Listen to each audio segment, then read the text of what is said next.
Welcome to Max class. In this video, we are going to learn about multiples and factors. Let's get inside the video. So before learning about factors and multiple, first we must know the different types of numbers. So first comes even number. A whole number exactly divisible by 2 is called even number. So any number which is divisible by 2 can be called as even number. In other words, if the last digit, that is the digit which is in one's place, is either 0, 2, 4, 6 or 8. If any of these numbers are there in the last digit, then I can say that the given number is a even number. Clear? So what is odd number? The opposite of it, that is a whole number which is not exactly divisible by 2 is called odd number. So the last digit, the digit which is in one's place will be either 1, 3, 5, 7, so and 9. Okay, so 1, 3, 5, 7 and 9. The other than even number, if these numbers are there in the ones place, then we call it as odd numbers. Clear? So for even number, the last digit will be either 0, 2, 4, 6 or 8. And for odd number, the last digit, that is the digit which is in ones place, will be either 1, 3, 5, 7 or 9. So this is how this is just one of the hint to understand about the even number and odd number, to identify. Clear? Then comes what? Prime number. So what is called prime number? Number which have only two factors, namely 1 and the number itself, is called as prime number. In other words, the HCF of the number should be only 2. The HCF of the number, the total HCF should be either, that is, should be 2. One should be the number itself and another one will be 1. Okay, so for example, take 2. So what are the factors for 2? For the factors of 2 are 1, 2 alone. So did you see here I have only 2 factors, so I can say 2 is a prime number. Clear? Then comes composite number. So what is a composite number? Numbers having more than 2 factors can be called as composite number. Clear? So these are the various types of number. So we have already learned in your previous classes. So we are just recapitulating whatever we have learned in our previous class. Now we learn about what is called multiple and what is called factors. Fine. So when a divisor, you all know what is a divisor, right? So when a divisor divides a number such that there is no remainder. So when I'm going to divide a number, and if I don't have remainder, if my remainder is 0, then the divisor is called factor and the dividend is called multiple. That is, the divisor, the one which is outside, we call it as factor of the dividend, and the dividend is called as multiple of the divisor. For example, if I'm going to divide 325 by 5, so when I divide, what happened? My quotient is 65 and my remainder is 0. So in that case, I can say as 5 is a factor of 325 and 325 is a multiple of 5. Now remember, 5 is not only the factor, it is one among the factors. For 325 there are many factors, among that 5 is one factor. Clear? Fine. Now we have learnt about various types of numbers. Then we learned what is called factor and what is called multiple, right? So now we are going to see about prime factorization. So what is called prime factorization? So factorization means what? Simplifying. So if I'm going to simplify the given number using prime number, then we call it as prime factorization. Okay, so to solve a sum by prime factorization, we have two methods. Clear? So we will see what are the two methods to solve the prime factorization. So first one is factor tree method and the second one is prime factorization method. So first we'll see factor tree method. So what is a factor tree method? So the word itself explains the factors will be written in form, like it will be, when we write the factors, it will look like a tree. Okay, so a tree, basically a tree has what? Branches, different branches. From each branches we get a new branch. It keeps on going at some point of the end. Okay, so same way we are going to factorize till we get the prime number. So that is what we call factor tree method. So let's see an example. Suppose if you want to factorize 24. Okay, so how can I write? So first you have to see what two numbers when I multiply I will get 24. Okay, the two numbers can be any number, it doesn't matter, but first you have to see what two number, that is when I multiply two number I should get 24. So what is that? 12 into 2 I'll get 24. So you can see there we have written 12 into 2. Now 2 is a prime number, so I can't simplify further, so I'll stop for that. But for 12 is not a prime number, it is a composite number, which means what?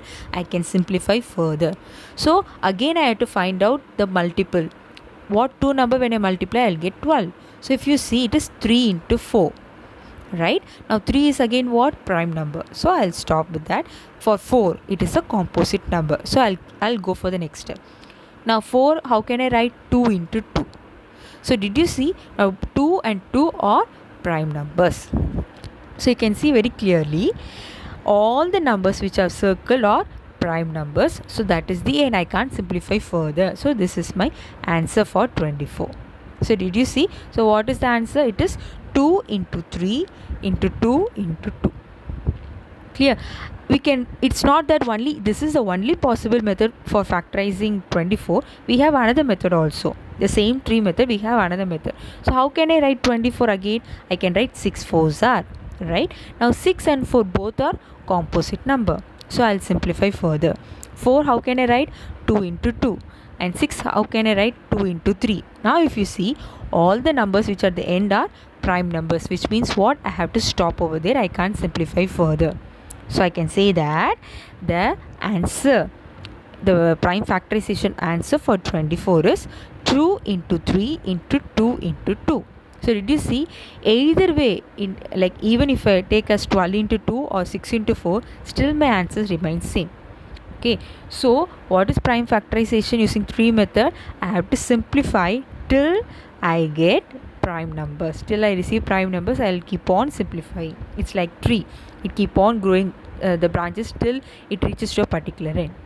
Clear? So when we look at this method, it looks like a tree. That's why we call it as factor tree method. Okay, now we'll go for the next one, the factorization method. So how to do factorization method? So it's very simple. For example, I'm going to take the same 24. So what I'll do first, I'll take 24. This is like L division, right? So in here, remember in factor tree method, doesn't matter. You can take any numbers, but we'll keep on simplifying till we get a prime number. So that is a rule for factor tree method. But for prime factorization, this method, it is not allowed. You have to take the divisor. Divisor is nothing but the one which is here, the outside. This one we call it as divisors. Clear? Fine. So this numbers should be prime numbers. Composite numbers are not allowed. Only prime numbers are allowed here. So when I see 24, 24 is an even number, right? Because at the end I have 4, which is an even number. So 24 is an even number, which means what? I can divide it by 2. In 2 table it will go, right? So how many times? 12 2s are 24. Again 12 I can simplify further, right? So again I'll see what table I'll get 12. 2 table, because 2 is a prime number, so I can go on. Now you can see 3 is also possible, 4 is also possible, and 6 is also possible, right? But 4 and 6 are not prime numbers, so I can't go for that. Okay, and 2 is possible as well as 3 is possible, but I'll go for 2. Okay, so 2, how many 2s are 12? 6 2s are. So I have written 6 here. Now 6 is 6, I can simplify further again. So I'll see what table. Again I'll get 2 table. So 2 into 3. So I'll put 2 outside and 3 inside. Now 3. How many 3 can I simplify further or not? Yes. What table? 3 table. So 3 1s are. So did you see, till I get 1, I'll keep on simplifying, but only using prime numbers. So what is my answer for 24? Now while writing the answer, I should take only the number which is outside. So did you see the number which is here? These number only I'll take. Clear? Fine. So what is my answer? 2 into 2 into 2 into 3. So did you see, in factor tree method also I got the same answer. Even this factorization method is also I got the same answer. This answer will be same, only the method will be different. So always remember, we'll use only what? prime numbers in this factorization method. Composite numbers are not allowed to simplify. That is, we don't take tables which are not prime. We'll take only the tables which are prime numbers. Understood? So this is how you solve the factorization method, prime number factorization method. Okay, so two methods, one is stream method and another one is factorization method. Fine. Next we are going to see another one, that is what are coprimes. So what is called as coprimes? A coprime means two numbers are said to be coprime if they do not have a common factor other than 1. Okay, so if I say a two number is coprime, which means that both the numbers should have common factor as 1. Other than 1, there should not be any other common factor. Only then I call it as a coprime. So for example, I can say 7 and 10 are coprime. For 7 and 10, the common factor is what? Only 1. Okay, now you see that 10 is not a prime number. So how can I say it is a coprime? Here comes the question, right? So remember, coprime is not only the prime numbers, it can be any number. Okay, so always remember, coprime means you should not consider only the prime number, you can consider any numbers. In number system, all the numbers we can consider. In that you have to see, if I'm going to take two numbers, you have to see, for example, 7 and 10. What are the factors for 7? Obviously 1 and 7. What are the factors for 10? 1, 2, 5 and 10. So did you see I have only 1 as a common number, common factor. So that's why we call 7 and 10 are coprime. So understood? So this is how we find the coprimes. Now always remember, so what and all we saw today? We saw about the different types of number: even number, odd number, prime number and composite number, right?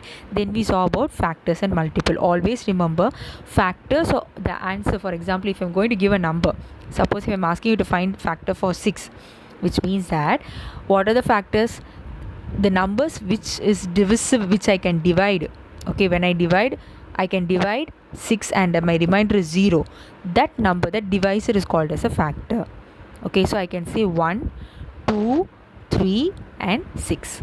Now if you see, factors will always be the answer, always be lesser or the given number of the question.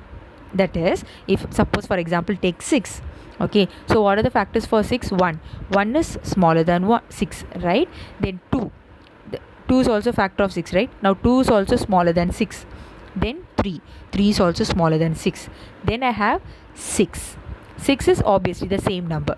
I don't get factors which are greater than the question. So this is the main hint. Always remember, factors will be the number which are lesser than the question or equal to the question number. It won't be greater. So always have that in your mind. But in case of multiple, it is not like that. It is like tables. Okay, when I say multiple of 6, what you will write the table. 6 1s are 6, 6 2s are 12, 6 3s are 18, 6 4s are 24. So that is what your multiplication. Have that in your mind. Multiplication, multiples. Okay, so multiples will be always greater, the number and the greater number. It won't be lesser. Okay, but factor is not like the factor will be lesser or the given number. So these are the hint to identify or differentiate between factors and multiple. I hope that this video helps you to understand the difference between the factors and the multiple, and also about the prime factorization. Thank you all. We'll see you all in the next video. Thank you.